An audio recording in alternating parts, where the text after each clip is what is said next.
If you thought it was a challenge for broadcasters to sweeten NFL or NBA broadcasts during fan-free pandemic telecasts in 2020, get ready for the most sprawling sports event on the calendar.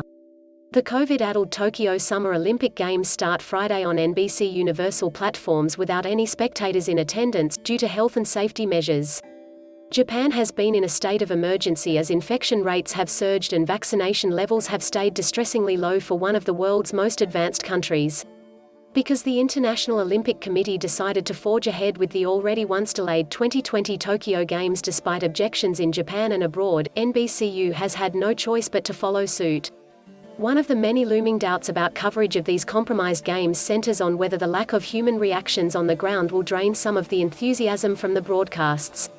That could put even more pressure on already squeezed linear ratings and present issues for newer platforms like Peacock, the NBCU streaming service that is a key part of the mix. During the pandemic, sports ratings plunged across the board, in part due to dispiriting aesthetics, cardboard cutouts in the stands and artificial crowd noise pumped in like a sitcom laugh track. It wasn't just the viewers who were unsettled. "A soccer game in an empty stadium has no soul," said Bob Bradley, manager of Los Angeles FC last year. NBA star LeBron James, on the eve of the pandemic, famously declared it would be impossible to carry on without the masses. "I ain't playing if I ain't got the fans in the crowd," he said. "That's who I play for." At a press event in late June, NBCU television and streaming chairman Mark Lazarus said technology would help the company surmount the inherent awkwardness of empty venues. "Certainly, when you have a full building, the excitement can come through with television," he conceded in an interview.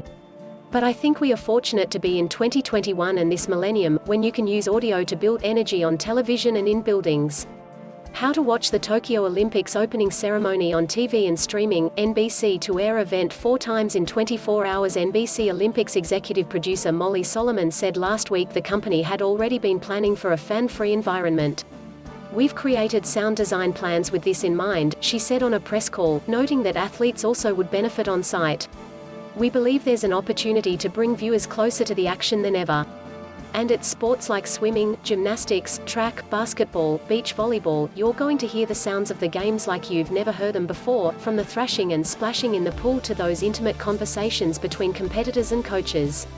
NBC's long-term Olympic rights deal includes archival material dating back decades. So, sound engineers have pulled reference points from past Olympics.